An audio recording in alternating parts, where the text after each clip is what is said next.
Hello and welcome back, my dear students. So I welcome you all again. Myself, Dr. Anuj Gupta, and I welcome you again to Physics Vision classes.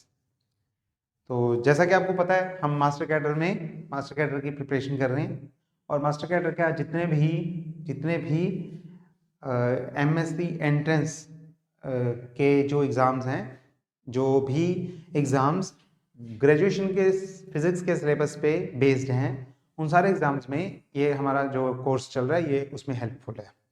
इसी series में हम जो काम कर रहे हैं वो अभी वन शॉट वीडियोस का है और वन शॉट लेक्चर्स में हम क्या सीखते हैं, हम ये सीखते हैं कि जो पर्टिकुलर टॉपिक है उसमें कौन कौन से फॉर्मूलाज हैं, कौन कौन से फॉर्मूलाज किस किस तरह से पेपर में क्वेश्चंस की फॉर्म में घुमा फिरा के पूछे जा सकते हैं और उनको आंसर किस तरह से करना है।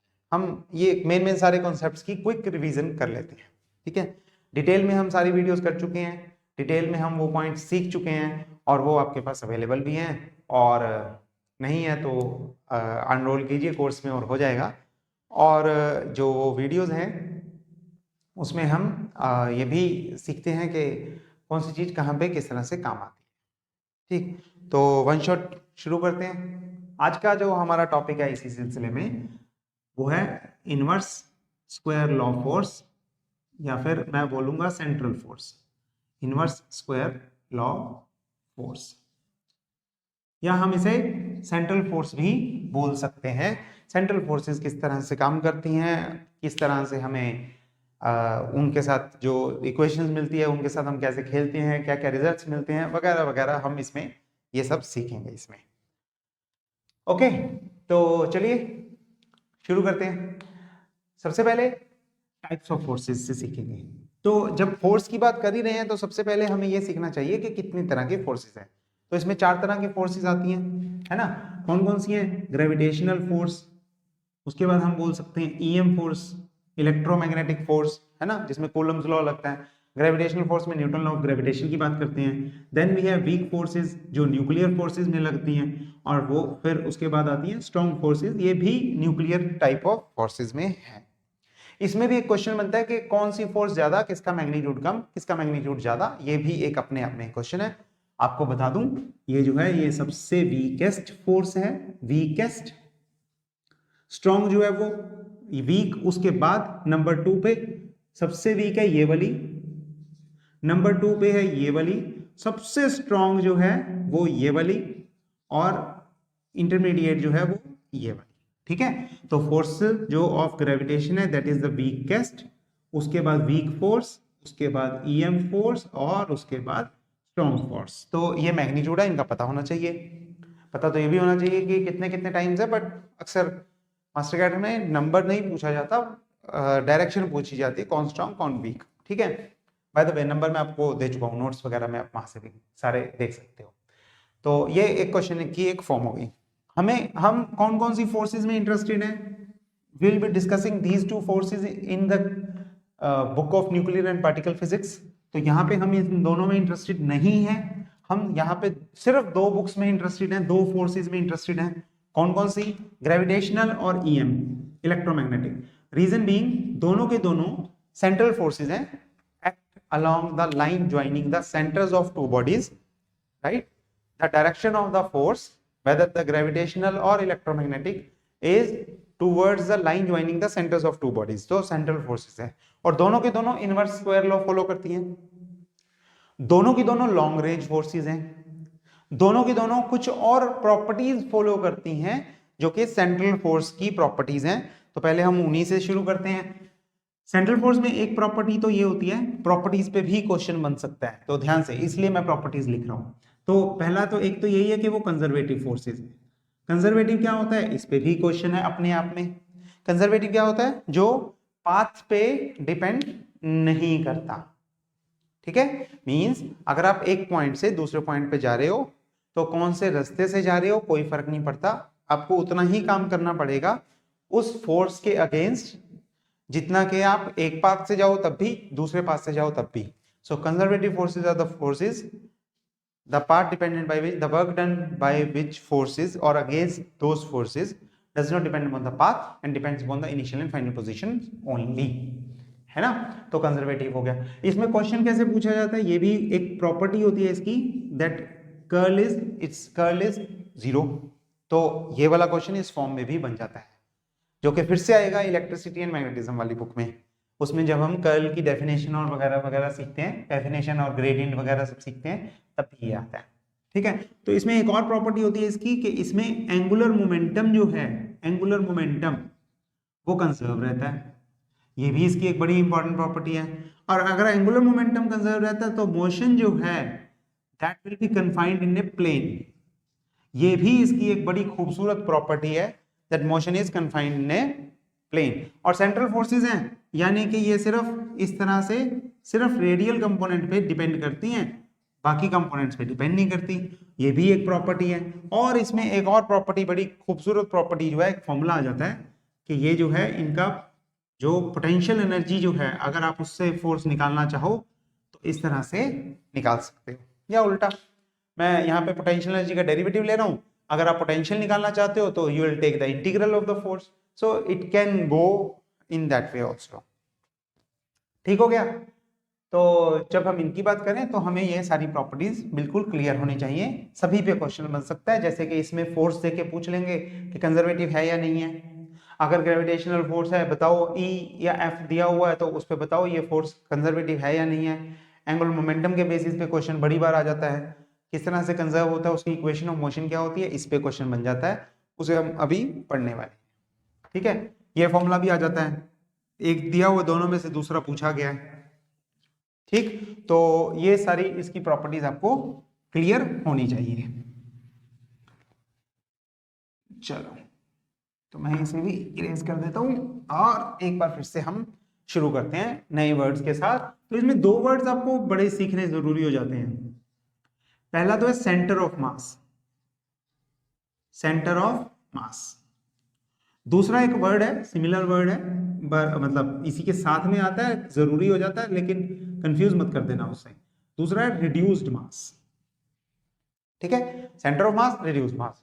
सेंटर ऑफ मास क्या होता है, दो बॉडीज हैं, उसके बीच में आप सेंटर पे लगा रहे हो, उनका जो सेंटर ऑफ मास, उस सिस्टम का जो सेंटर है, उसके अलावा प्रॉपर्टीज आपने पढ़ी हुई है। सीधा सीधा फॉर्मूला बताता हूं मैं। इसमें क्या होता है, पहली बॉडी का पोजीशन वेक्टर और मास और दूसरी बॉडी का पोजीशन वेक्टर और मास, उससे जो है वो सेंटर ऑफ मास की पोजीशन हम इस तरह से निकाल लेते हैं।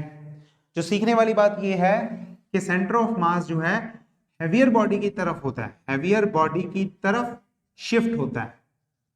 ठीक है, and sometimes like in the case of sun and earth, जो हैवियर बॉडी का सेंटर होता है वही पूरे सिस्टम का सेंटर की तरह, सेंटर ऑफ मास की तरह एक्ट करता है।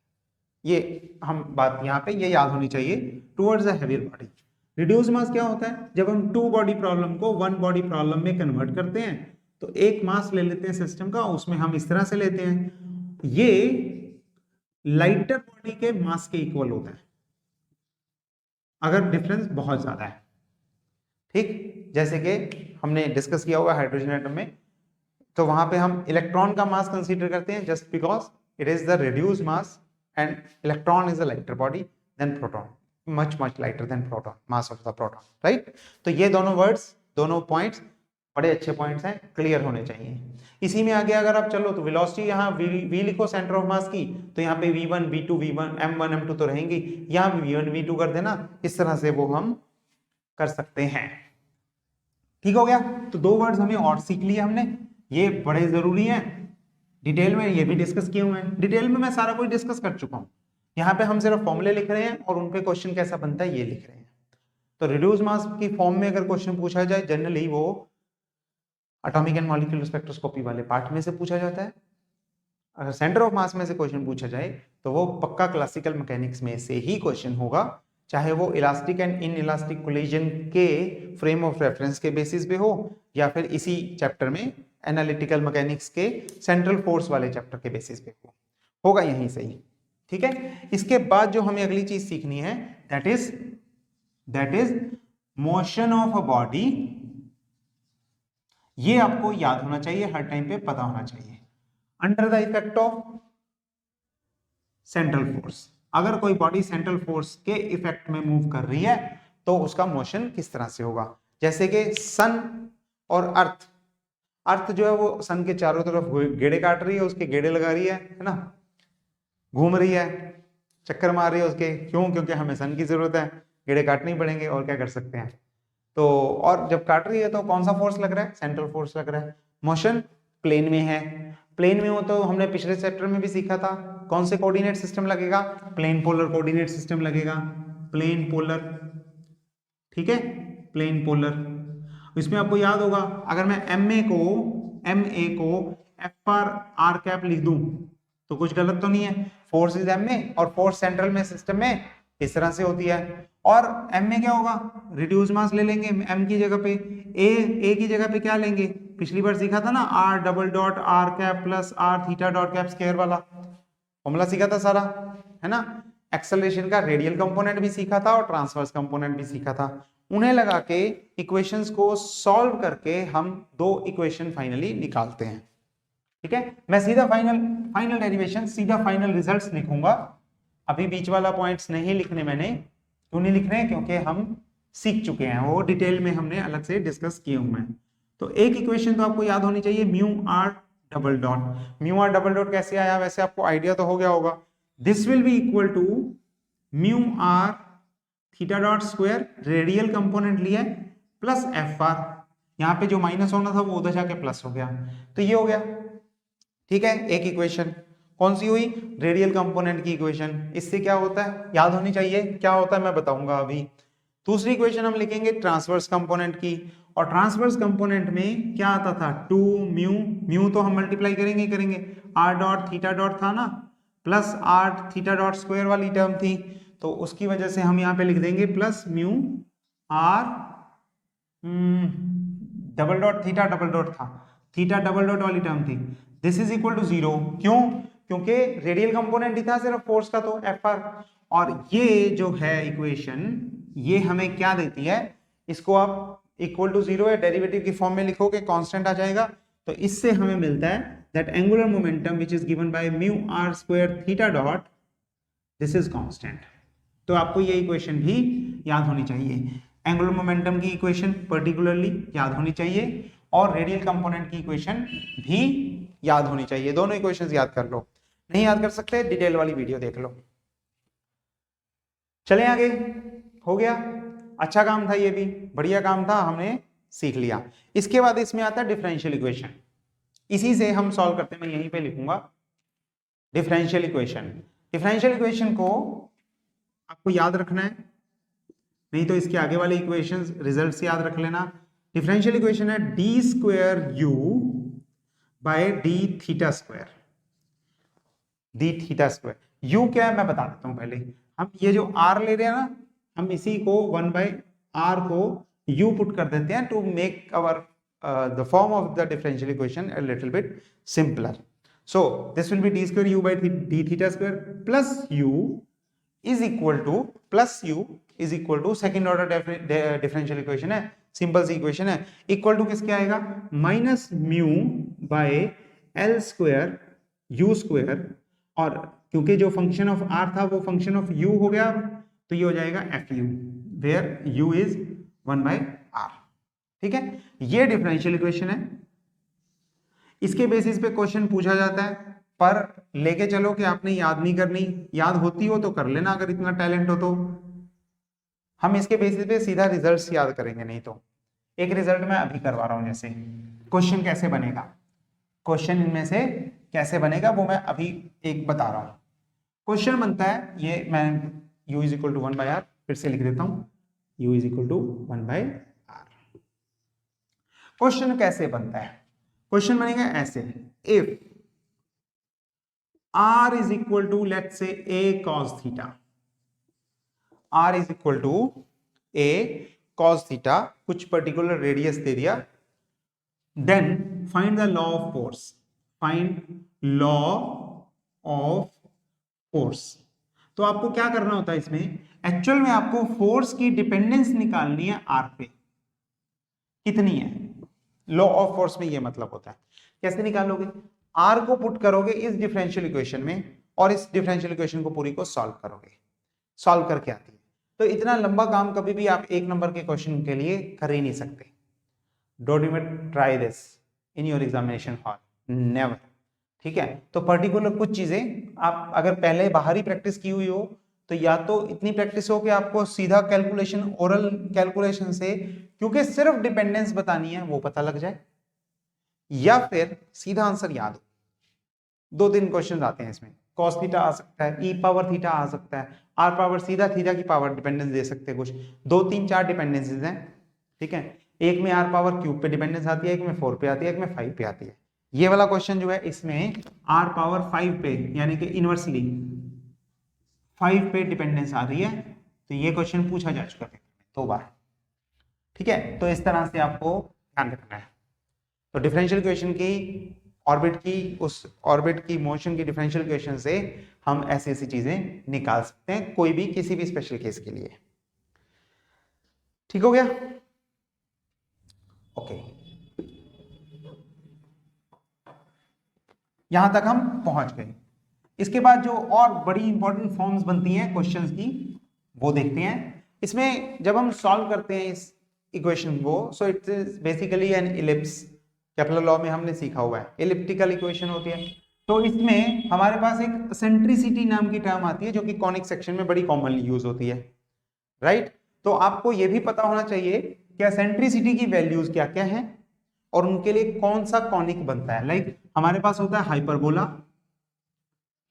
हर टाइम पे ये याद हो, ये मैथ्स का पार्ट भी बन जाता है। इसके बाद होता है पैराबोला, राइट? फिर होता है हमारे पास इलिप्स, और फिर होता है हमारे पास सर्कल। सर्कल, ठीक है, 4 चीजें हो गई। तो इसमें हम क्या करते हैं आगे, हमें यह पता होना चाहिए कि एसेंट्रिसिटी की किस वैल्यू के लिए कौन से वाली शेप आती है। और सिर्फ एसेंट्रिसिटी पे नहीं, कैपिटल ई पे भी। Capital E is energy, energy, right? Energy of the system. तो एनर्जी की बात करूं अगर मैं, तो इसमें 3 तरह की एनर्जी। तो पहले मैं एनर्जी की बात करता हूं, फिर एनर्जी का रिलेशन पे बताऊंगा। तो एनर्जी हमारे पास कौन सी होती है? एक होती है काइनेटिक, एक होती है प्लस पोटेंशियल। इसमें क्या होता है, क्योंकि बॉडी रोटेशन में है, सेंट्रीफ्यूगल मोशन भी है, तो इसमें एक और टर्म ऐड हो जाती है। आप उसे रोटेशनल काइनेटिक एनर्जी बोल दो या सेंट्रीफ्यूगल पोटेंशियल एनर्जी बोल दो। इसमें एक और एनर्जी इक्वल हो जाती है, उसे हम पी डैश बोल देते हैं। Like this is you and this is you dash, या टोटल में पोटेंशियल एनर्जी में हम काउंट कर देते हैं। तो एक वो फॉर्मूला और आता है इसमें, ठीक है, बट वो that is not that much critical. तो ठीक है, आपको एक पता होना चाहिए कि एक और टर्म, एनर्जी की 2 टर्म्स नहीं है, 3 टर्म्स हैं इस फॉर्मूले में। ओके, तो एनर्जी के बेसिस पे हमें शेप पता हो और एसेंट्रिसिटी के बेसिस पे हमें शेप पता हो। तो एसेंट्रिसिटी में हम क्या वैल्यू लेते हैं और इन दोनों में क्या रिलेशन है? रिलेशन होता है इनमें कुछ इस तरह से, बाहर भी आता है कुछ 1 + 2e L square by mu के, और बाहर भी मैं mu K by L square लिख लूं, mu K by L square. Okay, L square by mu K square, L square by mu K square, right? इतना होगा, ठीक है, यस, हाँ, ठीक है। तो इसमें अब हम यहां से भी देख सकते हैं, वैसे भी याद होना चाहिए, अगर एनर्जी की एक पर्टिकुलर वैल्यू हो, एसेंट्रिसिटी 0 पे जो है, 0 पे, 0 के लिए E की एक पर्टिकुलर वैल्यू चाहिए, इसका इनवर्स माइनस में, यानी कि E is equal to minus of mu K square by 2L square. Value याद रखने की जरूरत नहीं है, रट्टा नहीं मारना कुछ भी। तो E0 या E की ये वाली वैल्यू, कैपिटल E की ये वाली वैल्यू, एनर्जी नेगेटिव में ये वाली वैल्यू, तो सर्कल। अदरवाइज सिर्फ इतना याद रखो, अगर E की वैल्यू है नेगेटिव, वैसे भी हमें पता है E की वैल्यू नेगेटिव के लिए बाउंडेड मोशन होता है। बाउंडेड मोशन, बाउंडेड मोशन कौन सा होगा? या तो इलिप्स होगा या सर्कल होगा। और E ग्रेटर देन 0 के लिए ओपन मोशन होता है, ओपन ट्रेजेक्टरी होती है। ओपन मतलब हाइपरबोला या पैराबोला। तो E लेस देन 0 के लिए ये दोनों, E ग्रेटर देन 0 के लिए ये दोनों, ठीक है। इक्वल टू के लिए कौन सा लेंगे? इक्वल टू के लिए ये आ जाएगा पैराबोला, इक्वल के लिए, ग्रेटर देन 0 के लिए हाइपरबोला, ठीक है। लेस देन 0 के लिए इलिप्स और लेस देन में ही पर्टिकुलर वैल्यू के लिए सर्कल। ये हमें शुरू से मालूम है, इलिप्स में ही किसी एक पर्टिकुलर वैल्यू के लिए केस सर्कल का हमेशा से बनता आया है, राइट। तो इसी के हिसाब से हम ई को नेगेटिव पुट करते हैं तो यहाँ ये आ जाता है, नेगेटिव पुट करेंगे तो ये लेस देन 1 आएगा, सेंट्रिसिटी के हिसाब से ही बनाते हैं हम। 0 पुट करेंगे तो ये 1 आएगा और इसमें ये ग्रेटर देन 1 आएगा।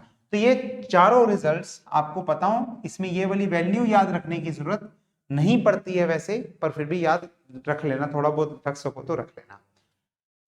Very very important, very important, आपको पता हो एनर्जी की कैसी वैल्यू के लिए कैसी शेप, सेंट्रिसिटी की कैसी वैल्यू के लिए कैसी शेप, हर बार घुमा फिरा के बहुत बार पूछा गया है, किसी भी फॉर्म में पूछा जा सकता है, ठीक है। कई बार तो सीधा पूछ लेते हैं शराफत से पूछते हैं कि भाई बताओ कि अगर एनर्जी पॉजिटिव है तो कैसा कर्व होगा, ठीक है।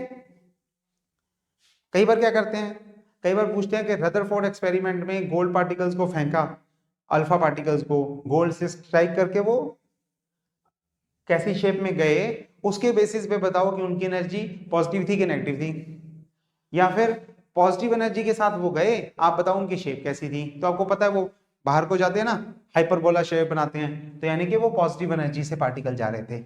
इस तरह से भी घुमा फिरा के क्वेश्चन को पूछा जाता रहा है, ठीक हो गया। तो हम यहां तक पहुंच गए, सेफली पहुंच गए। हमारा one last part on this, एक दो चीजें और हैं छोटी छोटी, फिर ये वाला चैप्टर भी हमारा कवर हो जाएगा, जिसमें सारे क्वेश्चंस अलग अलग फॉर्म्स के बनते थे जो वो हम बात कर चुके हैं। इसमें दो टर्म्स और आती हैं, वो ये कि जब ये घूम रहा है तो एक पॉइंट पेरिजी और अपोजी वाले पॉइंट्स आपको पता होंगे, पेरीहिलियन एपीहिलियन। तो एक पॉइंट होता है जो मिनिमम आर का होता है और एक पॉइंट होता है जो मैक्सिमम आर का होता है, राइट। तो एक पॉइंट जिसपे वो डिस्टेंस जो है from the sun, distance of earth from the sun is minimum, और दूसरे पॉइंट पे वो मैक्सिमम है। तो ये वैल्यूज कितनी होती हैं, वैल्यूज कितनी होती हैं ये याद रखो, अगर फॉर्मूला याद रखो तो रख सकते हो, मैं लिख देता हूं। R minimum is l square by mu k 1 plus e, right, l square by mu k 1 plus e. और मैक्सिमम में क्या होगा, same l square by mu k 1 minus E, eccentricity की वजह से ये डिफरेंस है। इस फॉर्म में तो नहीं पूछा गया, लेकिन ये इस फॉर्म में जरूर क्वेश्चन पूछा जाता है that what is the ratio of r minimum to r maximum for a particular eccentricity. इसमें क्या होगा, ये मिनिमम में 1 प्लस ई नीचे है और इसमें 1 माइनस ई ऊपर है, नीचे है तो ऊपर चला जाएगा। तो ये वाला रिलेशन आपको हर टाइम पे याद हो, वेरी इंपॉर्टेंट, ठीक है। इसके बेसिस पे भी बहुत सारे क्वेश्चंस बनते हैं, कुछ भी ऊपर नीचे करके पूछा जा सकता है। एसेंट्रिसिटी की वैल्यू दे सकते हैं वो, लेट इट बी 0.67, बताओ इन दोनों का रेशियो क्या होगा, पेरीहिलियन एपीहिलियन का रेशियो क्या होगा, या पेरिजी अपोजी का रिलेशन क्या होगा। इस तरह से फॉर्म में अलग अलग वो दे सकते हैं, ठीक है। एट लास्ट ये कौन सी फॉर्म है, केपलर लॉ। केपलर लॉ के तीनों आपको लॉज आते होने चाहिए।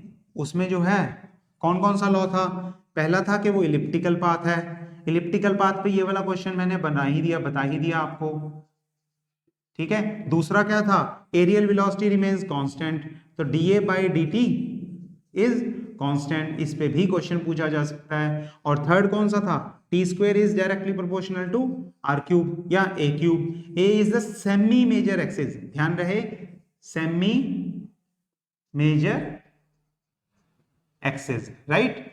तो ये भी पता होना चाहिए और ये भी ध्यान में होना चाहिए। तीनों लॉज हो गए हैं। इसमें एक और बात आप कर सकते हो, that dA by dt is actually L by 2 mu, angular momentum बटा reduced mass, 2 times of reduced mass. ये भी एक फॉर्मूला आपको पता होना चाहिए। इस पे भी क्वेश्चन पूछा गया हुआ है कि रिड्यूस्ड मास की वैल्यू दी हुई है और इसकी वैल्यू दी हुई है, एरियल वेलोसिटी की वैल्यू बताओ। इस तरह से क्वेश्चन को घुमा के पूछा जा सकता है, ठीक हो गया।